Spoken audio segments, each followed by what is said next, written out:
Indonesia teman-teman, ini ya, gasnya pakai ini.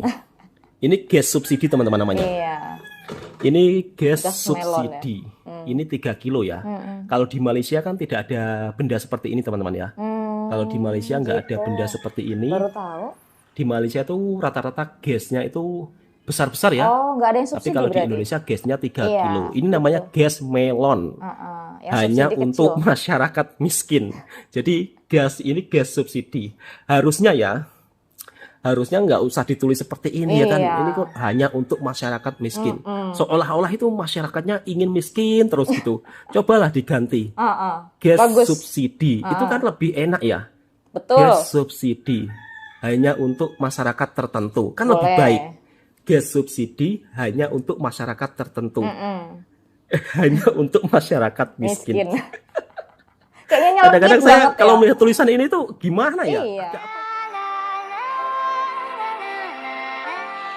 Halo teman-teman semua, Assalamualaikum warahmatullahi wabarakatuh. Apa kabarnya nih teman-teman semua? Semoga sehat selalu ya.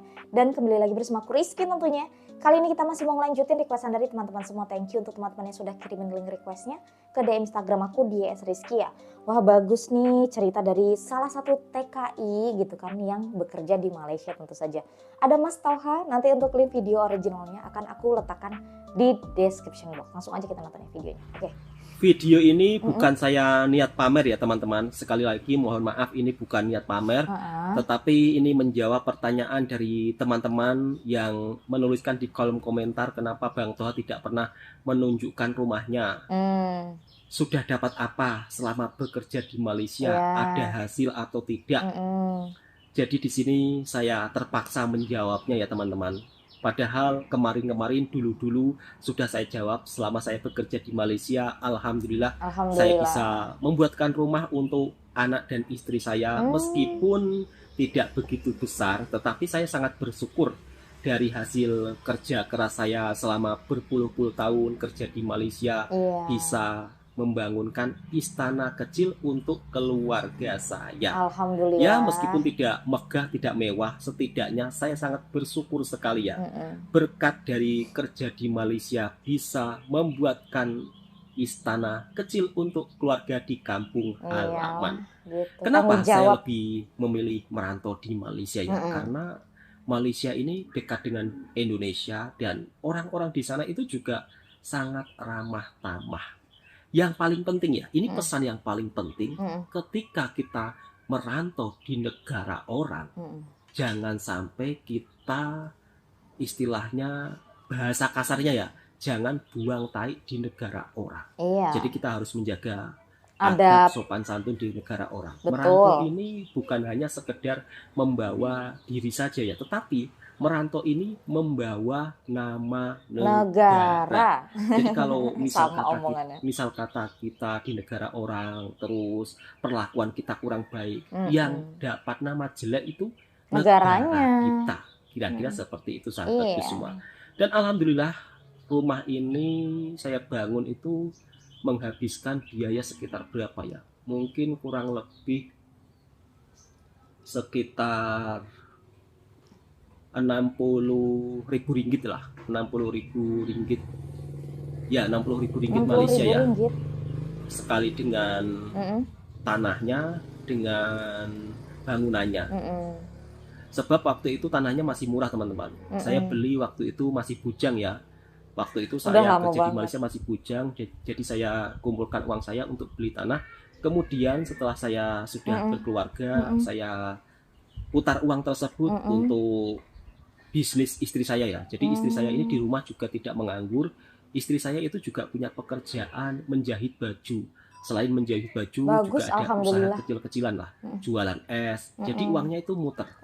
Pada intinya kalau kita bekerja di negara manapun, walaupun mungkin gajinya tidak begitu terlalu besar, tetapi kerja di negara orang ini lebih beruntung ya daripada kerja di negara sendiri. Kalau kita kerja di negara sendiri, sebagai seorang petani, belum tentu saya bisa membuat rumah dan membeli tanah ya. Sebab kerja menjadi seorang petani di kampung halaman teman-teman, itu belum tentu terjamin kesejahteraannya. Karena petani yang ada di kampung halaman ini mayoritas ladangnya ini tidak begitu luas, ladangnya hanya kecil-kecil.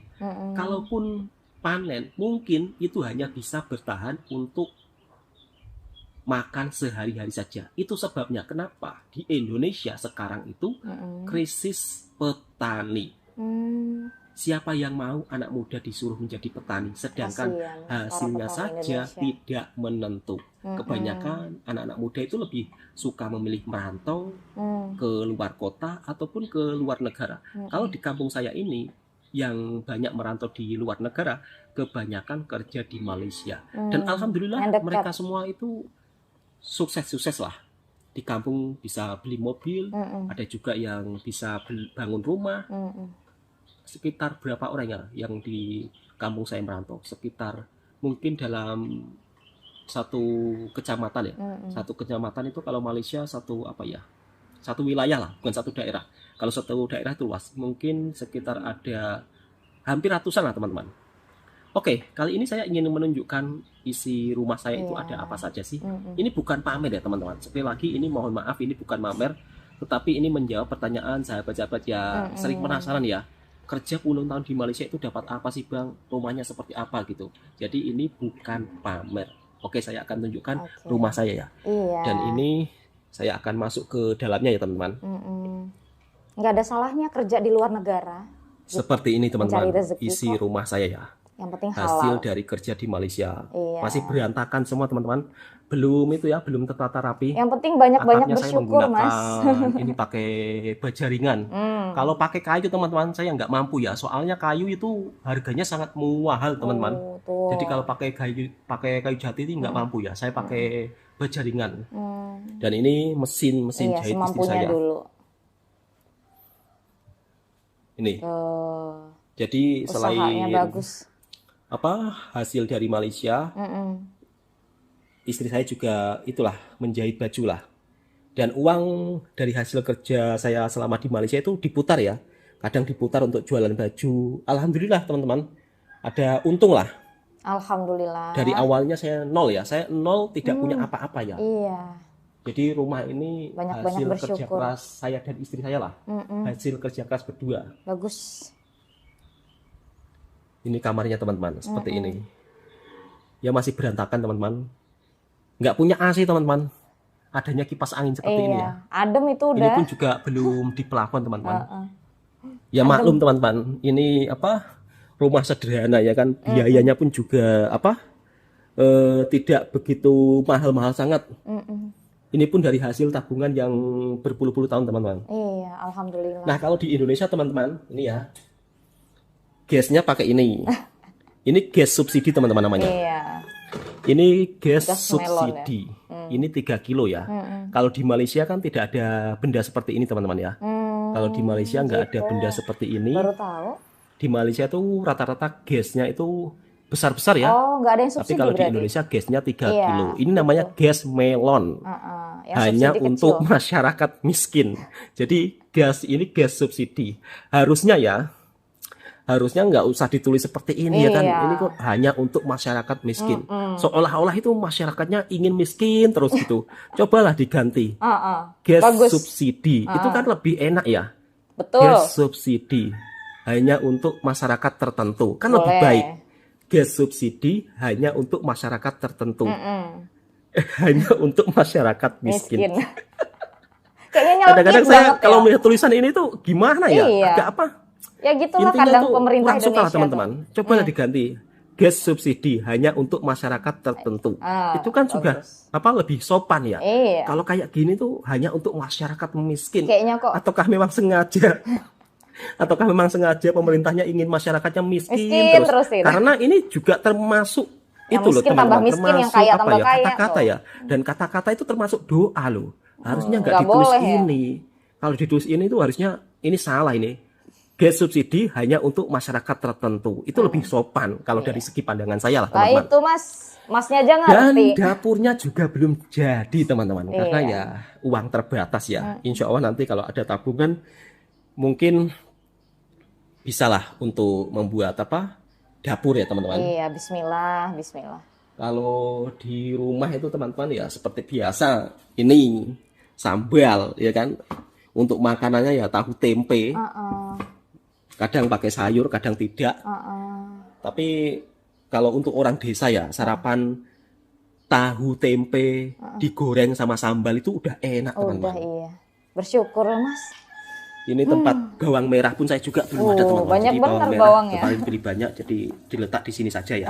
Seperti itu teman-teman. Nah ini juga nggak ada di Malaysia ya. Yang mana? Ini namanya air galon Iya, teman-teman. galon. Ini namanya air galon. Jadi kalau di Malaysia kan nggak ada air galon ya. Ini kalau di Indonesia air galon itu untuk isi ulang teman-teman. Iya. Jadi kalau misal kata kita air minum kita habis, jadi kita beli isi ulang. Iya, sesuai merek Dan tapi ya. isi ulangnya itu harganya 10 ringgit teman-teman, atau 30.000 rupiah ya. Kira-kira sesuai seperti merek. itu sahabatku semua. Ganti jangan Aqua, Mas. Zionis. Dan di dalam ini, nah ini Jangan Aqua. Pro kemarin Zionis. kan saya pulang kampung itu mau ada acara sunatan anak teman-teman. Jadi kalau sunatan anak di Indonesia itu ya itu teman-teman. Oh. Harus beli Itu kerupuk kerupuk? banyak ya. Oh, Beli kerupuk banyak itu nanti untuk apa ya? Untuk orang datang rame-rame ya kan. gitu. Hajatan ya atau kenduri. Nanti biasanya akan dihidangkan kerupuk dan aneka makanan lauk lain-lainnya teman-teman. Kerupuknya banyak Ini banget. sudah beli beras, Iya, beras. sudah persiapan beli beras teman-teman, beli berasnya. Iya. Untuk harga beras di Indonesia itu ya Berapa? cukup lumayan mahal teman-teman.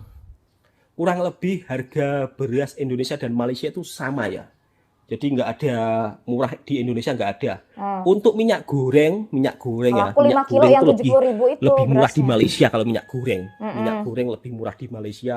Minyak Terus goreng kemudian berapa ya? gula itu juga lebih murah di 20.000 Malaysia. ada di sini Kalau sekilo. gula di Malaysia kan Seliter. sekitar 4 ringgit berapa ya kemarin. Tapi kalau di Indonesia gula itu agak mahal. Nah, Gula ini berapa untuk ya? minyak goreng yang murah. Ini minyak goreng curah ya namanya kalau di Indonesia. Minyak goreng curah ini lebih murah ya kan. Belinya curah. Karena dia tidak bermerek ya. Iya. Minyak goreng curah lebih murah. Tapi kalau minyak goreng yang paket-paket literan. seperti ini agak mahal ya. Iya. Kemudian Ada ini yang namanya 20.000 tapi. gula Jawa. Nah, itu gula merah Kalau ya? di Malaysia namanya gula Melaka. Jadi setiap daerah itu berbeda-beda ya. Iya. Atau setiap penyebutan di negara masing-masing berbeda-beda. Iya, Ini namanya gula gula Jawa. Jawa. Gula merah, Kalau gula di aren. Malaysia gula Melaka. Gitu ya teman-teman. Oke. Oke teman-teman, kita langsung keluar ya. Keluar teman-teman. Ini kamar anak saya. Kamar. Ya sederhana teman-teman. Alhamdulillah, bersyukurlah. Iya. Intinya bisa merantau di negara orang, kemudian bisa membuatkan rumah kecil-kecilan untuk keluarga kecil di kampung halaman itu alhamdulillah teman-teman. Iya. Jadi saya sangat bersyukur sekali ya selama saya bekerja dan merantau di Malaysia itu. Nggak ada salahnya bekerja di luar negara Tuh. itu. Bendera merah putih, nah Mencari itu jualan rezeki saya halal. teh original. Jadi saya jualan TOS ya. Kalau di Indonesia itu jualan TOS di tepi jalan. Alhamdulillah sedikit-sedikit bisa membantu perekonomian lah teman-teman. Walaupun tidak untungnya tidak seberapa ya. Memang namanya baru usaha ya kan. Apalagi usaha kecil-kecilan. Nah ini motor. Kalau di Indonesia itu motor merupakan salah satu transportasi kendaraan utama ya teman-teman. Jadi motor itu kendaraan utama dan di depan rumah saya itu ada bendera merah putih ya. Jadi kalau setiap 17 Agustus di sini itu warga mengibarkan bendera merah putih di depan rumahnya masing-masing. Seperti ini teman-teman. Oke, akan saya coba tunjukkan halaman rumahnya. Untuk halaman rumah saya ini berada dekat sungai teman-teman. Ya karena dulu beli tanah murah-murah teman-teman. Jadi ya agak di pinggiran sungai. Mana sungai ini? Dan di tepi-tepi ini saya tanami itu pucuk Singkong. ubi teman-teman. Nah ini. Jadi kalau ingin masak pucuk ubi tinggal petik di sini. Itu singkong kan? Seperti ini teman-teman. Aku nyebutnya singkong. Dan ini yang sering saya liput ya. Kawasan kampung saya. Dan ini rumah saya Oh teman-teman. iya. Ini hasil dari kerja di Malaysia teman-teman. Jadi alhamdulillah selama saya berpuluh-puluh tahun kerja di Malaysia, saya bisa membuat rumah lah. Walaupun sederhana, alhamdulillah lah intinya teman-teman. Kalau Jadi tanah video ini di bukan pedesaan bertujuan berapa untuk harganya ya? saya pamer atau apa ya teman-teman. Sebenarnya saya juga tidak mau menunjuk-nunjuk seperti ini teman-teman. Intinya video ini sebagai inspirasi ya teman-teman. Bener. Jadi kalau merantau di negara orang, Bener, ya kan? Mas. Kalau merantau di negara orang itu niatkan dengan niat baik Iya. dan uangnya itu jangan sampai dibuat foya-foya ya. Benar. Jadi harus jimat-jimat, harus memikirkan masa depan ya. Harus memikirkan masa depan bagaimana nantinya ke depannya kalau bisa membuat rumah. Terus kemudian kalau mendapatkan gaji yang serba pas-pasan atau serba sederhana, harus bisa memanajemen ya. Jadi harus bisa mengoperasikan keuangan tersebut dengan sangat baik supaya tidak salah langkah. Kalau saya dulu waktu bekerja di Malaysia teman-teman, setiap gaji uang saya itu diputar untuk bisnis di kampung istri saya ya. Bagus. Jadi istri saya yang memutarkan uangnya untuk berbisnis kecil-kecilan. Jadi uang tersebut itu bukan berkurang, tapi setidaknya menghasilkan uang tambahan sedikit demi sedikit ya. Dan alhamdulillah dari uang tambahan tersebut saya bisa memiliki tabungan. Ya namanya orang kecil ya teman-teman. Namanya orang kecil itu kita ya harus senantiasa memikirkan itulah masa depan ya. Karena kalau tidak dari diri kita yang peduli, siapa lagi? Orang lain juga tidak akan peduli ya kan? Mas. Sekali lagi ya teman-teman, video ini bukan untuk bertujuan niat pamer atau niat hal-hal yang lain, bukan ya teman-teman. Tapi video ini sebagai bentuk inspirasi supaya sahabat-sahabatku mungkin merantau di negara orang. Jadi supaya ingat di kampung halaman, menabung itu sangat penting. Kalau di negara orang itu jangan sampai istilahnya melakukan tindakan yang kiranya membawa dampak negatif pada diri kita maupun pada negara kita. Alhamdulillah ya selama saya berpuluh-puluh tahun kerja di Malaysia, alhamdulillah juga tidak pernah mendapat masalah apapun. Dan saya juga sangat berterima kasih yang penting legal dengan orang-orang baik yang ada di Malaysia. Betul. Karena mereka juga begitu sangat ramah tamah ya. Ketika saya bekerja di negara Malaysia, mereka juga begitu sangat istilahnya pertemanan itu sangat rapat lah. Jadi bukan istilahnya seperti di media sosial ya kan sering gaduh antara Indonesia dan Malaysia itu gaduh. Tapi enggak seperti itu sahabat-sahabat makanya semua. kontennya nggak usah saya bekerja di Malaysia, orang-orang di sana itu sangat-sangat baik. Dan saya pun juga mendapat oleh-oleh dari orang kampung yang ada di Malaysia ya. Belum saya buka. Insya Allah nanti kalau saya sudah ada waktu saya buka ya. Dan saya sangat terima kasih dengan orang-orang baik yang ada di sana. Saya itu kalau di sana itu seperti di kampung sendiri ya. Jumpa dengan orang-orang baik di sana, selalu diajak ngopi, selalu diajak jalan ke sana ke sini, ditunjukkan kampung-kampung yang ada di sana. Itu merupakan sesuatu yang sangat saya sangat terharu lah. Walaupun beda negara, tetapi jiwa persaudaraan mereka itu begitu sangat kuat, ya kan? Saya juga sering diajak sholat berjamaah, diajak tahlil dan baca yasin di malam Jumat di masjid. Dari masjid ke masjid satu lain, dari masjid ke masjid satu lainnya, itu merupakan suatu pengalaman yang tidak bisa saya lupakan ya, bahwa orang-orang di Malaysia itu penuh rasa persaudaraan. Dan ini pengalaman saya pribadi ya.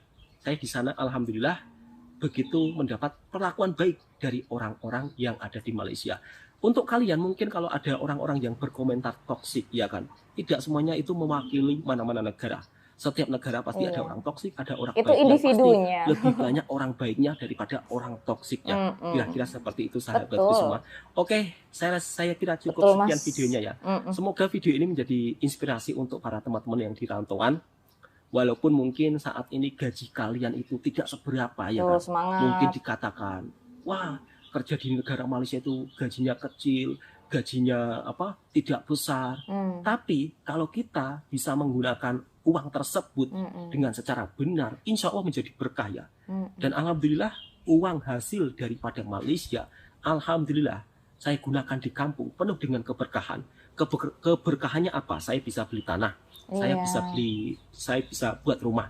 Itu suatu kebanggaan bagi saya ya, seorang perantau yang dari desa kosong, maksudnya kosong itu berawal nol, nggak punya apa-apa, kemudian merantau di negara orang, bisa buat rumah, bisa istilahnya membuatkan itulah tempat tidurnya untuk anak istri. Itu merupakan suatu kebanggaan untuk para bapak-bapak ya, bukan saya saja ya, mungkin untuk para bapak-bapak yang di luar sana sedang merantau lah, intinya seperti itu.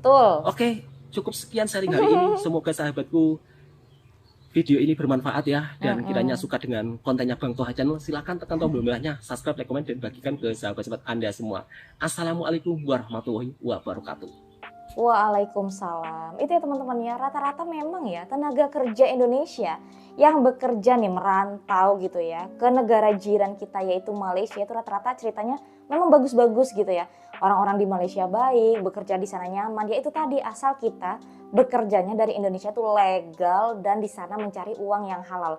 Apapun itu kalau niat awalnya bagus pasti juga di sananya bagus gitu ya. Yang penting apa? Rajin-rajin nabung, terus memanage hasil uangnya itu juga yang baik gitu kan ya. Jadi itu tadi berhasil gitu ya, bisa membuat keluarga kita di rumah itu bahagia, bangga gitu kan. Dan itu lagi tuh kembali lagi ke netizen Indonesia Malaysia yang sering gaduh di kolom komentar itu ya. Itu biasanya kalau ada konten-konten yang saling panas-panasan gitu ya, memanasi satu sama lain. Sekiranya nggak perlu lah menurut aku ya konten-konten yang saling memanaskan itu diangkat ke media sosial ya. Itu gunanya buat apa gitu, bikin gaduh orang. Yang diangkat, yang kita share di media sosial tuh ya konten-konten yang bagus aja, yang saling membaikkan lah satu negara dengan negara lain. Kan memang nyatanya seperti itu gitu ya. Malaysia negara yang baik, Indonesia juga negara yang baik. Kenapa harus dicari keburukan-keburukan dari negara masing-masing? Untuk apa gitu ya, menghasilkan apa gitu ya. Dan kita juga sebagai YouTuber seharusnya bisa lah memilah-milih ya teman-teman ya. Konten yang mau kita upload di channel kita tentu saja. Yang terpenting adalah hal-hal yang membuat harmonis satu sama lain tentu saja, yang seperti itu, yang saling hormat menghormati tanpa menjelekkan satu sama lain. Sesuai faktanya saja gitu ya, berbicara sesuai fakta saja. Dan oke teman-teman, demikiannya video kita kali ini. Terima kasih videonya dari Mas Toha tentu saja. Wassalamualaikum warahmatullahi wabarakatuh. Sampai jumpa lagi di video selanjutnya. Semangat kerja keras untuk tenaga kerja Indonesia yang sedang bekerja di Malaysia. Bye bye, see you next time. Assalamualaikum. Love is true.